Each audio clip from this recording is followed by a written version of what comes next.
या मंगलाचरण शुरू करें।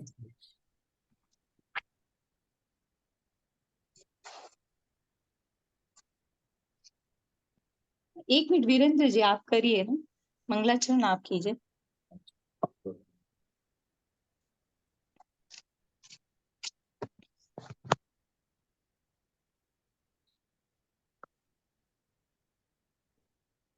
मोक्षमार्गस्य नेतारं वेत्तारं कर्मभूभृतां ज्ञातारं सर्वविश्वानां वंदे तद्गुणलब्धये वंदे तद्गुणलब्धये। जय जय हिंद। बुक है सभी के पास? राखी जी आपके पास है तो आप स्टार्ट कीजिए। हाँ, मैं वही देख रही हूँ, मेरे पास में बुक तो है, तो सही देख ही रही। अच्छा, कुसुम जी के पास है बुक? हाँ है, सौम्य शिखर वाली। हाँ हाँ हाँ जी, आप स्टार्ट कीजिए। ठीक है।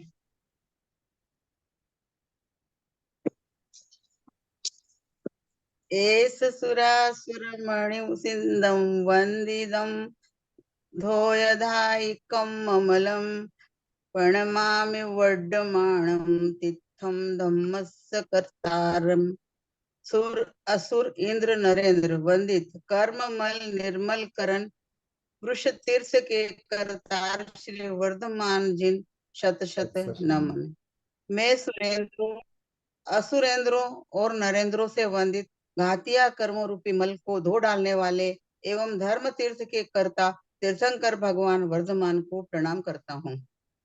प्रवचन सार के मंगलाचरण की उक्त गाथा में आचार्य कुंद कुंद भगवान वर्धमान को धर्म तीर्थ का कर्ता कहते हैं।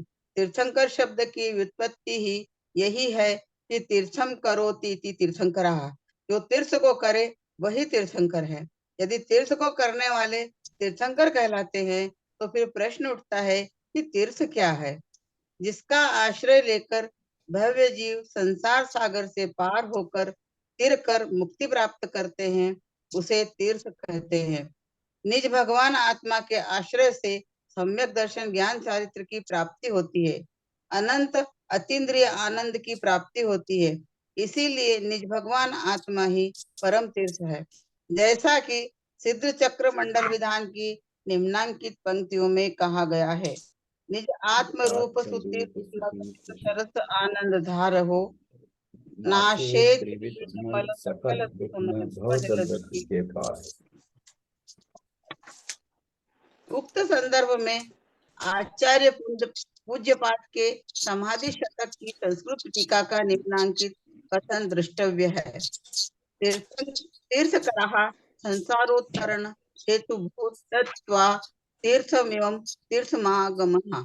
जिस प्रकार तीर्थंकर संसार सागर से पार होने के हेतु होने से तीर्थ कहे जाते हैं, उसी प्रकार आगम को भी तीर्थ कहा जाता है। मूलाचार में द्रव्य तीर्थ की चर्चा करते हुए पेज नंबर 2 पे है ना तीर्थ कहा है। एक मिनट, हाँ बोलिए। हाँ, मेरा ये पेज 2 स्किप हो गया है, आप 4 पे हाँ। आ गए। हाँ अच्छा अच्छा।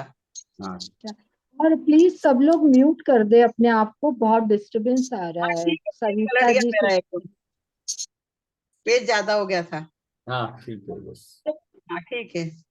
उक्त पंक्तियों में ये ठीक है ना, यही वाला है ना। हाँ हाँ यस यस। निज भगवान आत्मा को सुतीर्थ कहा गया है। निज भगवान आत्मा के आश्रय से ही सम्यक दर्शन ज्ञान चारित्र की उत्पत्ति होती है, क्योंकि निज भगवान आत्मा को जानने का नाम ही सम्यक ज्ञान है और निज भगवान आत्मा में अपनापन स्थापित होने का नाम ही सम्यक दर्शन है तथा निज भगवान आत्मा में लीन होने का नाम ही सम्यक चारित्र है।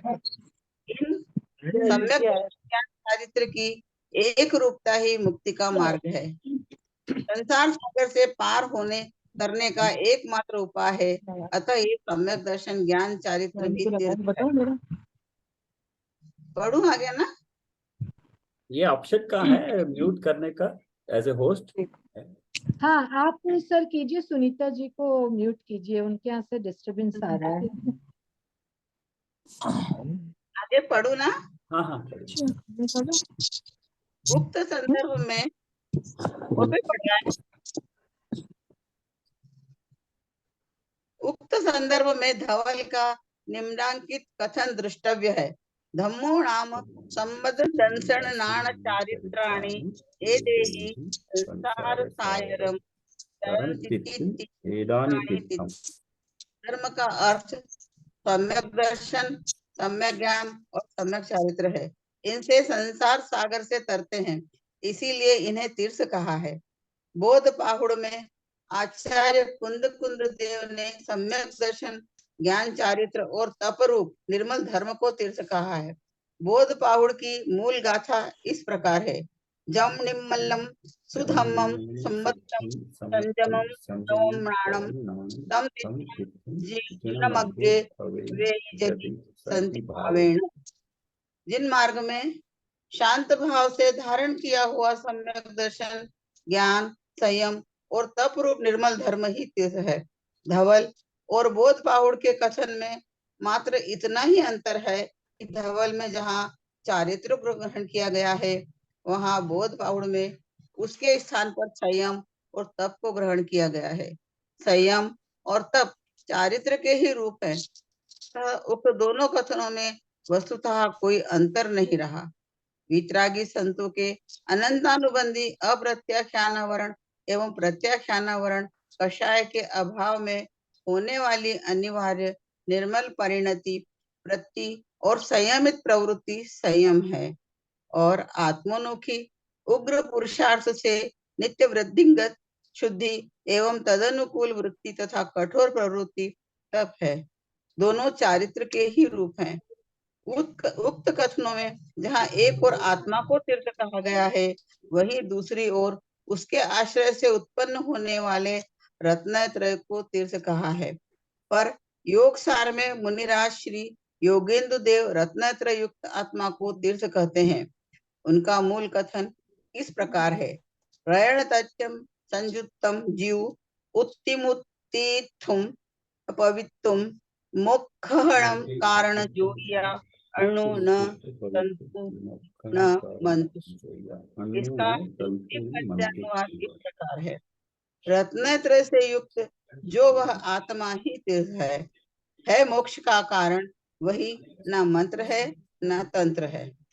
अतः सुनिश्चित हुआ कि निज भगवान आत्मा के आश्रय से उत्पन्न सम्यक दर्शन, ज्ञान और चारित्र ही धर्म है, तीर्थ है, मुक्ति का मार्ग है, और इसी का प्रवर्तन करने वाले तीर्थंकर कहे जाते हैं।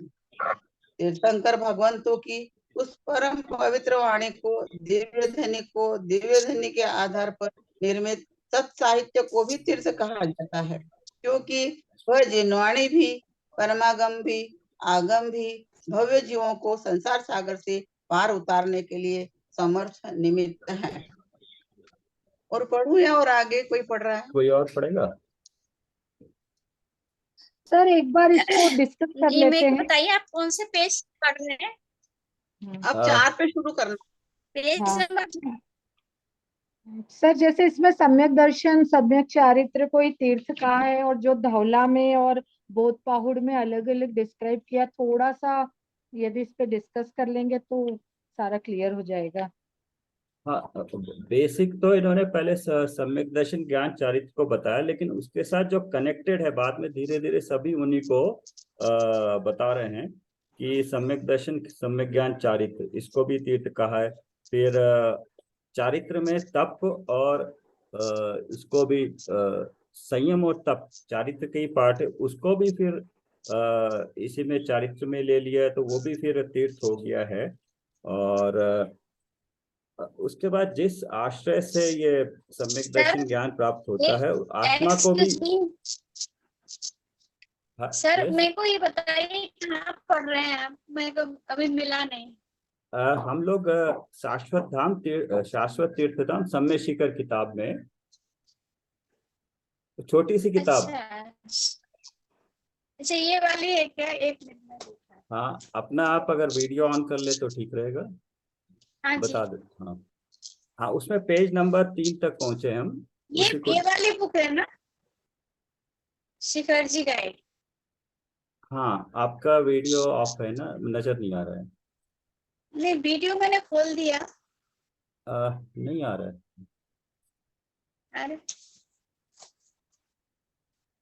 हाँ, उसी किताब पे है। And सविता जी आप अपने आप को म्यूट भी कर लीजिए क्योंकि डिस्टरबेंस आ रहा है आपकी तरफ हाँ, से। नहीं वो तो है, अब मेरे को बस पूछना था कौन हाँ, से ये वाली पीस ये किताब, बताएंगे। यस। यही वाली है ना? हाँ हाँ। अच्छा, ये दूसरा है। ओके।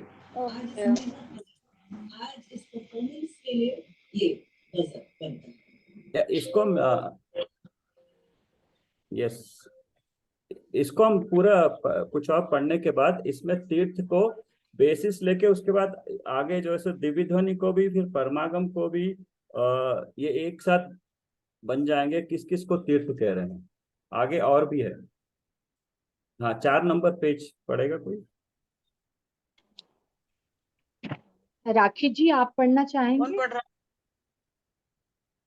जी मैं पढ़ती हूँ। हाँ। उक्त संदर्भ में आचार्य पूज्यपाद के समाधि शतक की संस्कृत टीका का निम्नलिखित कथन दृष्टांत दृष्टव्य है। तीर्थकृत संसारोत्तरण तरण हेतु भूत तत्वार्थ तीर्थमिव तीर्थमागम।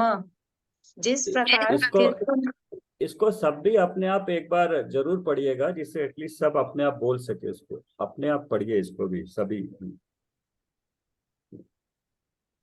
क्या चीज?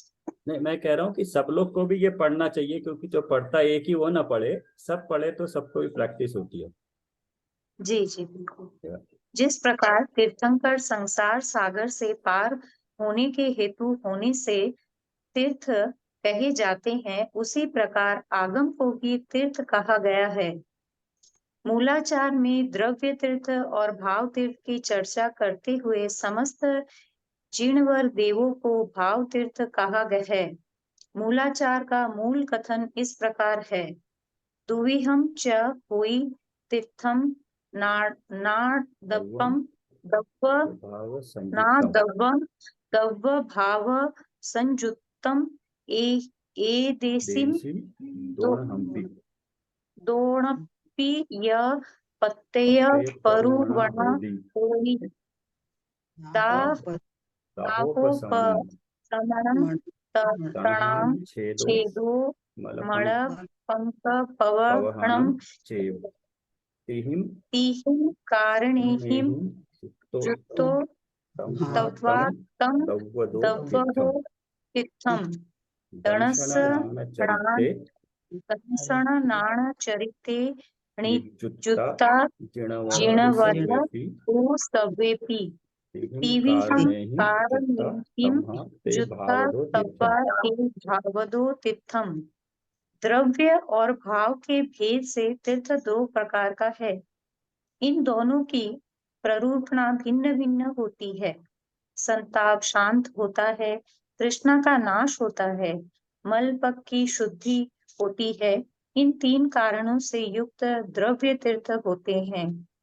सभी जिनवर देव दर्शन ज्ञान और चारित्र से युक्त होते हैं और इसी कारण से भाव तीर्थ कहे जाते हैं। पुरुषार्थ सिद्ध उपाय में तीर्थंकरों के समान आचार्य को भी धर्म तीर्थ का प्रवर्तक कहा गया है, जो इस प्रकार है। मुख्योपचार विवरण निरस्त दुस्तर विनीय दुस्तर विनय दुर्बोधा दुर्बोधाः व्यवहार निश्चय ज्ञा व्यवहार निश्चयज्ञा प्रवर्तयन्ते प्रवर्तन्ते जगति जगति तीर्थम। तीर्थम। निश्चय और व्यवहार के विवरण द्वारा विनयवान शिष्यों का दुर्निर्वार अज्ञान भाव नष्ट कर दिया है। जिन्होंने ऐसे व्यवहार और निश्चय के विशेषज्ञ आचार्य इस जगत में धर्म तीर्थ का प्रवर्तक करते हैं। इस प्रकार हम देखते हैं कि जिनागम में रत्नत्रय रूप धर्म के साथ साथ देव शास्त्र गुरु को भी तीर्थ माना गया है, तीर्थ का प्रवर्तक माना गया है। देव में तीर्थंकर देवों के साथ साथ सामान्य जिनवर देवों को भी ले लिया गया है। संसार सागर से पार होने में साक्षात निमित्त होते हैं। निश्चय तीर्थ तो निज भगवान आत्मा रत्नत्रय रूप धर्म एवं देव शास्त्र गुरु ही है, पर व्यवहार से उन परम पवित्र स्थानों को भी तीर्थ कहा जाता है जहाँ उक्त देव शास्त्र गुरुओं ने आत्मा आराधना की हो, शास्त्रों की रचना हुई हो, शास्त्रों का संरक्षण हुआ हो। व्यवहार इसमें कुछ बताएंगे क्या? नहीं, पढ़ते रीडी रहिए। करना। हाँ हाँ, पढ़ते रहिए। व्यवहार तीर्थ की चर्चा करते हुए बोध पाहुड़ की संस्कृत टीका में लिखा है, तज्ज गत प्रसिद्धम निश्चय तीर्थ प्राप्ति कारण मुक्ति मुनि पाद स्पष्टम तीर्थ उज्जयंत शत्रुंजय शत्रुंजय लाक्षदेश पावागिरी देश पावागिरी तीर्थंकर तीर्थंकर पंचाल कल्याण पंच स्थानानि इत्यादि मार्गे यानि तीर्थं वर्तन्ते तानि कर्म क्षय कारणानि वन्दनीयानि। कर्म क्षय कारण यानी वंदनीयानि। निश्चय तीर्थ की प्राप्ति का जो कारण है, ऐसे जगत प्रसिद्ध तथा मुक्त जीवों के चरण कमलों से स्पर्शित ऊर्जयंत शत्रुंजय ताट देश पावागिरी आदि व्यवहार तीर्थ है। ये तीर्थंकरों के पंच कल्याणक के स्थान है। ये जितने भी तीर्थ पृथ्वी पर वर्त रहे हैं, वे सब कर्मक्षय के कारण होने से वंदनीय है। जहाँ निज भगवान आत्मा की आराधना की जाती है, जहाँ रत्नत्रय धर्म की साधना की जाती है, जहाँ से तीर्थंकर आदि ने निर्वाण प्राप्त किया है, जहाँ तीर्थंकरों के पंच कल्याणक हुए हैं, जहाँ आगम और परमागम लिखे गए हैं, जहाँ वीतरागी संतों का विहार होता है, जहाँ वे संत आत्म साधना करते हैं, उन सभी परम पवित्र स्थानों को तीर्थ कहा जाता है। आज तो संपूर्ण जगत मूलतः उन समेत शिखर आदि को ही तीर्थ मानता है। तीर्थों के नाम पर उनकी ही यात्रा करता है, आत्माराधना करता है। यह जानता तक नहीं है कि भगवान आत्मा भी तीर्थ है, रत्नत्रय रूप धर्म भी तीर्थ है, जिन देव भी तीर्थ है, जिन वाणी भी तीर्थ है और जिन मंदिर भी तीर्थ है। ये अभी तक का सार यहाँ आ गया है कि एक्चुअल में भगवान आत्मा भी तीर्थ है, रत्नत्रय रूप धर्म भी तीर्थ है, जिन देव भी तीर्थ है, जिन वाणी भी तीर्थ है और जिन मंदिर भी तीर्थ है। ये पूरा अभी तक और का सार है। हाँ, आत्मा को ही तीर्थ माना है और सम्यक दर्शन, सम्यक चारित्र और इसको मुख्यता दी है।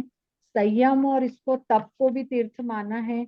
जो चारित्र है उसको भी, कल जैसे मैम ने भी रिलेट किया था कि यस, चारित्र ही शील है। शील से भी मतलब ये हमने जो अष्ट पाहुड़ पढ़ा था ना, उसमें जो हाँ मोक्ष पाहुड़ और इसका जो है मतलब बोध पाहुड़ खासकर, मतलब थोड़ा थोड़ा उसका भी आया है, उसकी गाथाएं भी आई हुई है कि क्या क्या चीजें तीर्थ है। और व्यवहार से जो तीर्थ क्षेत्र, वो जहाँ पंचकल्याणक हुए हैं, जहाँ कोई अतिशय हुआ है, जहाँ मतलब समोशरण आया है, उनको भी सब तीर्थ माना है। मतलब हम लोग क्या करते हैं कि अभी जो हम मान रहे हैं कि सम्मेद शिखर जी ही तीर्थ है, पर ये यस। बोल रहे हैं कि भगवान आत्मा ही तीर्थ है, रत्नत्रय रूप धर्म भी तीर्थ है, हमारे जिंदे भी, हम रोज जो जिन मंदिर जाते हैं वो भी तीर्थ है। मतलब मेन हमारा लक्ष्य ये होना चाहिए कि आत्मा की अनुभूति करें, वही तीर्थ है। हाँ मतलब कहना उसके यही चाहते हैं डॉक्टर साहब इसमें। और हम तीर्थ क्षेत्र को सिर्फ एक पर्टिकुलर स्थान से मानते हैं। मतलब सम्मेद शिखर जी के आगे आएगी व्याख्या कि मतलब वो क्यों महान तीर्थ है। वैसे तो हमारा जितना भी ढाई द्वीप में पूरी सिद्ध शिला जितनी है, सब पे सिद्ध भगवान ठसाठस भरे हुए हैं। एक सिद्ध के अंदर अनेक सिद्ध हैं, पर मतलब सभी जमीन मतलब पवित्र है। पर समय शिखर जी को क्यों पवित्र माना है वो आगे हम पढ़ेंगे। एंड पाटनी सर आगे थोड़ा सा बताइए आप और। हाँ, हाँ, इसमें बेसिकली तो माना आत्मा को ही है, लेकिन उस रत्नत्रय को आत्मा पाने के लिए जितने भी साधन, बाह्य साधन है, उनको भी इसमें तीर्थ मान लिया गया है। क्योंकि हम मेन क्षेत्र के हिसाब से तीर्थ मानते हैं, तो उसको थोड़ा सा अलग अंदाज में, इसको ब्रॉडर सेंस में, इसको बाकी सभी कुछ इंक्लूड कर लिया इसमें।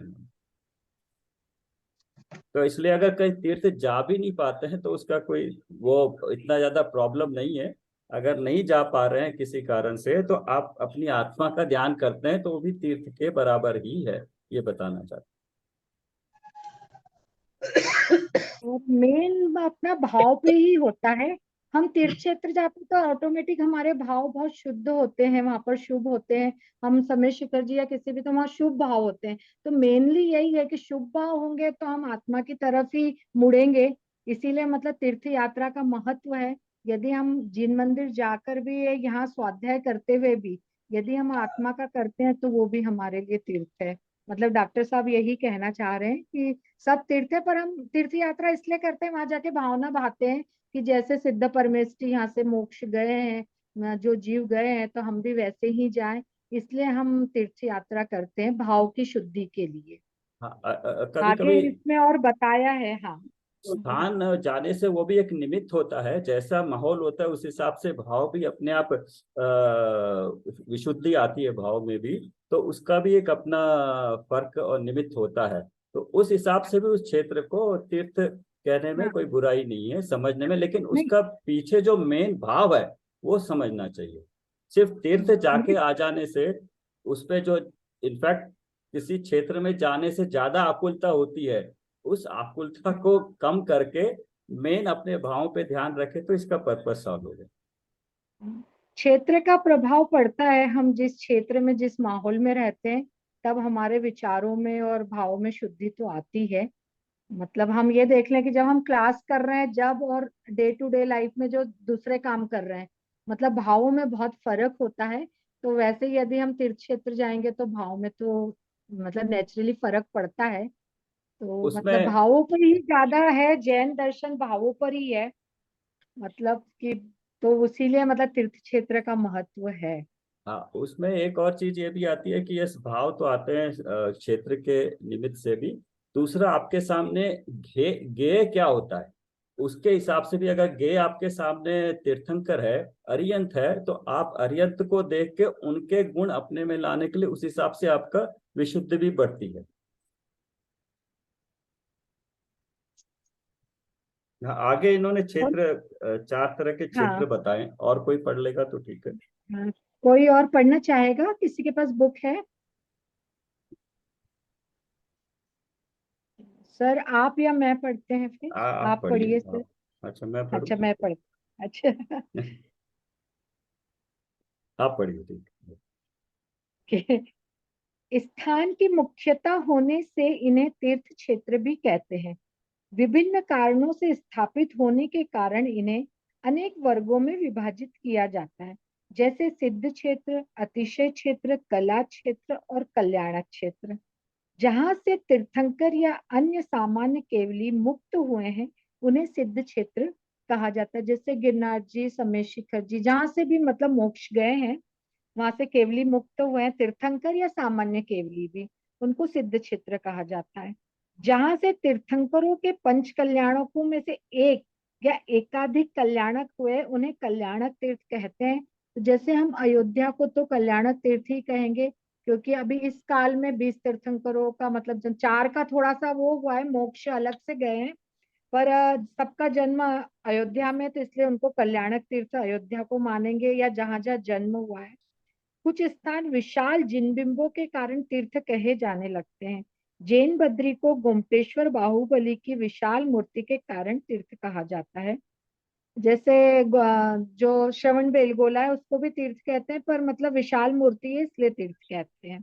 इसी प्रकार मूल बद्री को रत्नों के जिन बिंबों के कारण, धवलादि ग्रंथों की मूल प्रतियों के संरक्षण के कारण भी तीर्थ माना गया है।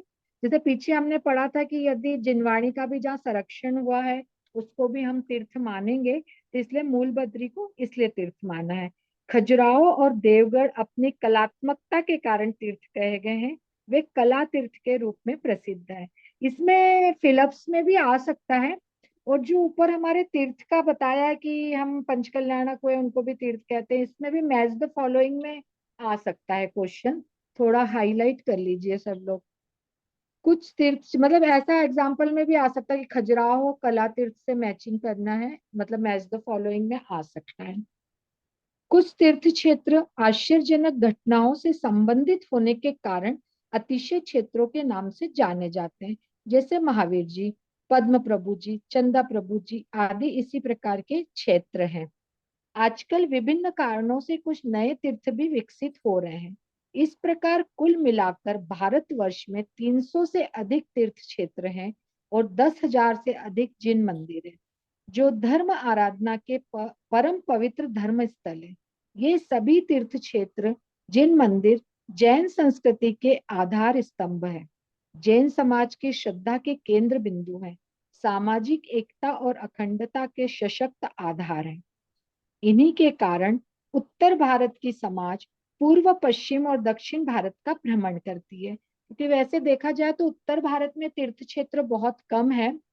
और ये मेरा मतलब पता नहीं क्या है, पुण्य का उदय नहीं है कि मैं उत्तर भारत में रहती हूँ। यहाँ धर्म की प्रभावना भी इतनी नहीं है, मतलब ना मुनिराज ना कुछ, मतलब कुछ स्वाध्याय वगैरह कुछ नहीं होता, मात्र व्यवहार पे कि 3-4 घंटे पूजन करना बैंड नगाड़ों के साथ, बाकी पोजीशन में भी कुछ नहीं होता, मतलब स्वाध्याय नहीं होता। नॉर्थ इंडिया का ये है, मतलब जो हमारा सेंट्रल इंडिया है, दक्षिण भारत, सबसे ज्यादा दक्षिण भारत में प्रभावना है। और मतलब अभी जो वहां रहते हैं वो बहुत पुण्यशाली जीव है। ये नहीं, दक्षिण में वो अभी चातुर्मास चल रहा है तो सारा महाराष्ट्र में हर एक छोटे छोटे जगह पर, मध्य प्रदेश में एक एक छोटे जगह पर, और राजस्थान गुजरात भी है, सब जगह पे चौमासा पे एक एक शहर में, पुणे जैसे अभी मेरी बहन है वह बता रही थी, एक एक मंदिर में एक एक संघ आया हुआ है चातुर्मास का वहां पर। और सागर जैसी एक जगह, छोटी जगह है, वहां पे एक हाँ एक तीर्थ, जैसे 4 तीर्थ, मंगलगिरी है, नया मंदिर है, ऐसे बड़े बड़े क्षेत्र, तीर्थ क्षेत्र बन गए एक एक जगह, वो क्षेत्र बड़े फेमस हो गए। है छोटी जगह, नैनागिरी और द्रोणगिरी, इतने बड़े बड़े क्षेत्र बन गए, सारे एमपी, महाराष्ट्र, गुजरात और राजस्थान, यहाँ पर बहुत ज्यादा है। सर, एमपी का जो बुंदेलखंड वाला बेल्ट है, वहाँ तो धर्म की प्रभावना बहुत ज्यादा है। मतलब बुंदेलखंड का मतलब यही सब, द्रोणगिरी, नैनागिरी, ललितपुर, झांसी, मतलब बहुत ज्यादा है। इंदौर में भी बहुत है, मतलब बहुत अच्छे मंदिर जी हैं।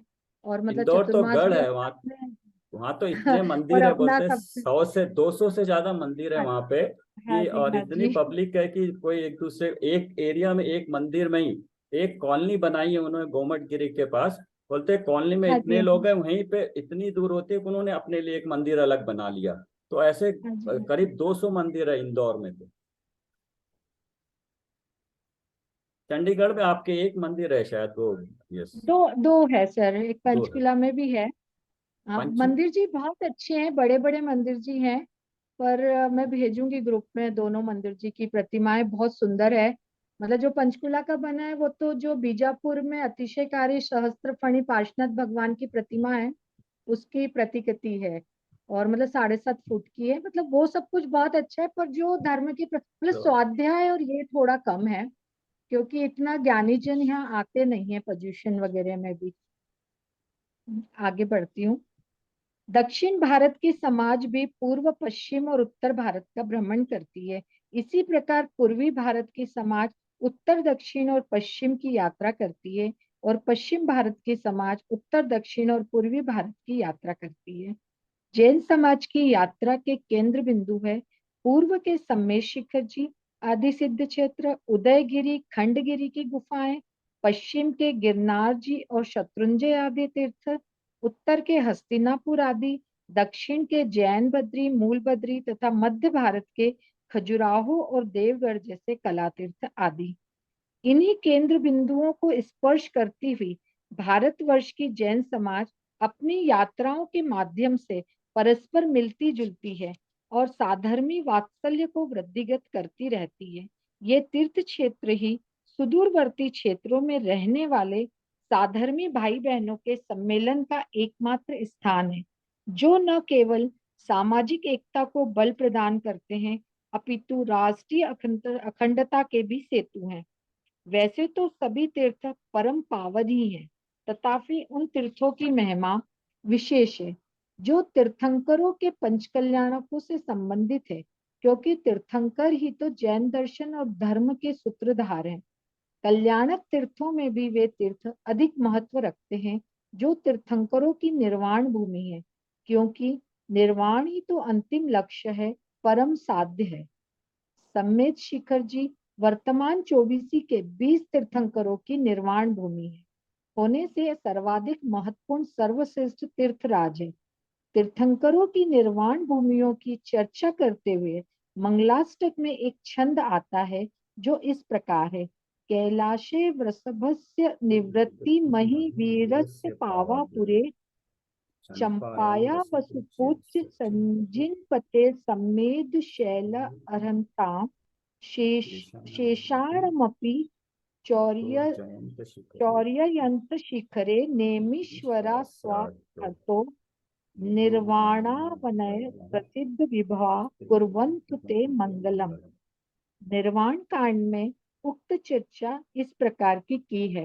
सर आप पढ़िए, मेरे से अशुद्धि बहुत होगी इसको पढ़ने में प्राकृत में, तो अशुद्ध नहीं पढ़ना चाहती हूँ। फिर भी सब लोग पढ़ते पढ़ते ही आता हाँ है, मेरे को मैं भी हाँ पढ़िए पढ़ूंगी आप पर सब आप देखिए। पढ़िए, अशुद्ध होगा मेरे से। अट्ठा वयमि उसहो चंपाय वासुपूज्य जननाहो उज्जन्ते नेमि जिनो पावाये निव्वुदो महावीरो वीसम तु जिनवरिंदा अमरासुर वंदिंदा हुदके किलेसा सम्मेदे गिरि सिहरे निवाण गया नमो तेंसिम।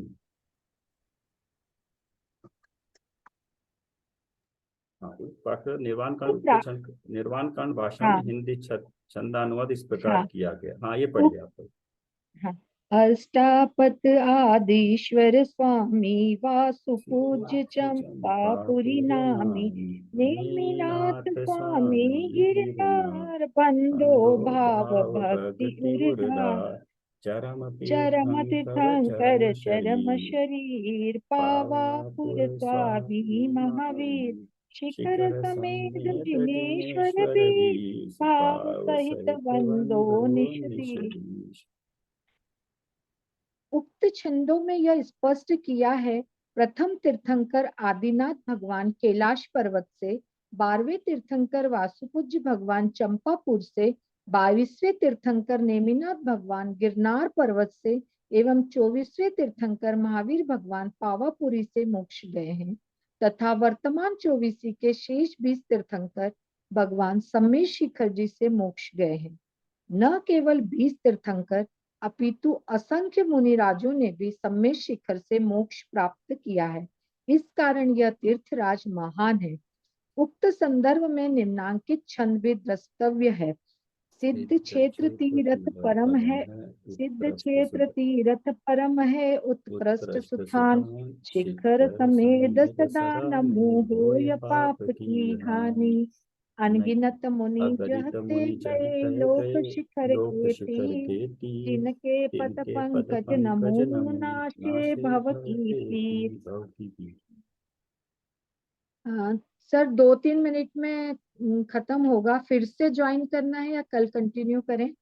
आप बोलिए किताब सब एक लोग बार पढ़। बोलिए, यदि सबको हो तो वापस से इसी से ज्वाइन होइए फिर, क्योंकि हमें मोक्षमार्ग प्रकाशक जी के लिए भी 5 दिन तो एटलीस्ट चाहिए। वो उसको 7-6 ज्यादा टाइम चाहिए, उसको ज्यादा टाइम हाँ चाहिए, और एक बार ये शुरू करें, तो इसके बाद सारा इंफॉर्मेशन ही है।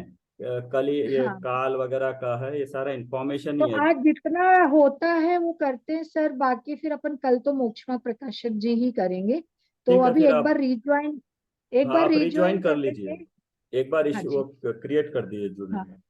सम्मेद शिखर न केवल तीर्थराज है अपितु शाश्वत तीर्थ धाम है, क्योंकि वहां से न केवल वर्तमान 24 के 20 तीर्थंकरों का निर्वाण हुआ है, अपितु अब तक वहां से असंख्य तीर्थंकरों व मुनिराजों का निर्वाण हो चुका है, और भविष्य में भी अनगणित तीर्थंकरों और मुनिराज का निर्वाण होने वाला है।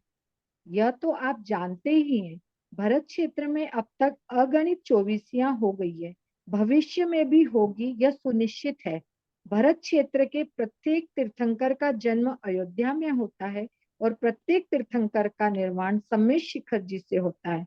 इस प्रकार यह तीर्थराज अगिणित तीर्थंकरों और उनसे भी असंख्य गुणे मुनिराजों का निर्वाण स्थल होने से सर्वाधिक महत्वपूर्ण तीर्थराज तो है ही, और भविष्य में भी यहाँ से अगणित तीर्थंकर और उनसे भी असंख्य गुणे मुनिराज मोक्ष जावेंगे, अतः यह शाश्वत तीर्थधाम भी है।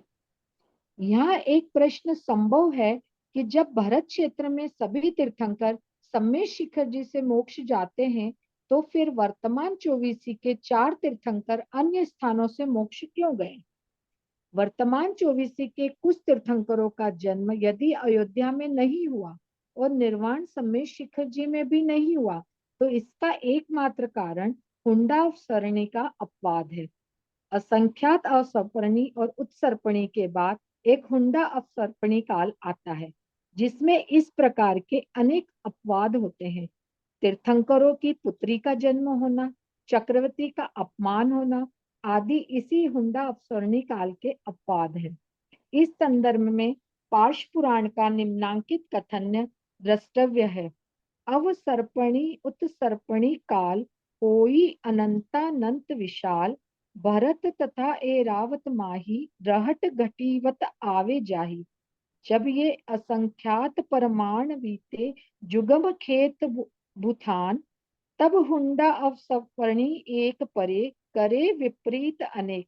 मतलब यहाँ यही कह रहे हैं ना सर कि मतलब कुछ बीतने के बाद एक हुंडा अवसरणी आता है, हाँ, तो तब नॉर्मली ऐसे अपवाद होते हैं। नॉर्मल टाइम में सारी चीजें एक जैसी होती है, बट कई कई हुंडासर्पणी काल जाने के बाद एक बार ऐसे भी एक होता है कि जो स्टैंडर्ड्स हैं वो फॉलो नहीं होते हैं, कुछ उसमें ऊंच नीच की चीजें हो जाती है। जैसे इन्होंने हाँ उदाहरण दिया है कि एक तीर्थंकर की पुत्री का जन्म होना, हाँ चक्रवर्ती का आदिनाथ अपमान होना। भगवान, हम्म, हाँ, जैसे आदिनाथ भगवान के यहाँ पुत्री का जन्म हुआ था, वो मतलब अपवाद है। अच्छा, हाँ, ओके, हाँ, हाँ, मतलब वही होगा। ब्राह्मी और चक्रवर्ती, अच्छा, कौन से हाँ, चक्रवर्ती का अपमान हुआ था सर, ये नहीं पता। वो किसी हाँ, को पता हो तो बताइए। पुत्रियां तो हाँ, दो थी ना, ब्राह्मी नहीं, और पुत्री का जन्म हुआ वो एक, इन्होंने बोला चक्रवर्ती का अपमान होना, हाँ, ये किसका हुआ ये नहीं पता है। यस, अवसर्पणी और उत्सर्पणी रूप कालचक्र के स्वरूप को समझने के लिए लेखक की अन्य कृति तीर्थंकर भगवान महावीर और उनका सर्वोदय तीर्थ का निम्नांकित कथन उपयोगी है। समय अपने को दोहराता है, यह प्राकृतिक नियम एवं वैज्ञानिक व्यवस्था है। जिस प्रकार दिन रात, पक्ष मास, ऋतुएं और वर्ष अपने को दोहराते हैं, उसी प्रकार शताब्दियां, सहस्र शताब्दियां आदि का संख्यातीत काल भी किन्हीं प्राकृतिक नियमों के द्वारा अपने को दोहराते हैं। कालचक्र के इस परिवर्तन में स्वाभाविक उतार चढ़ाव आते हैं, जिन्हें जैन परिभाषा में अवसर्पणी और उत्सर्पणी के नाम से जाना जाता है। यहाँ रुकते हैं। यहाँ हाँ, फिर से इसको फिर थोड़ा से सा करके सब फिर से ज्वाइन करते हैं फिर।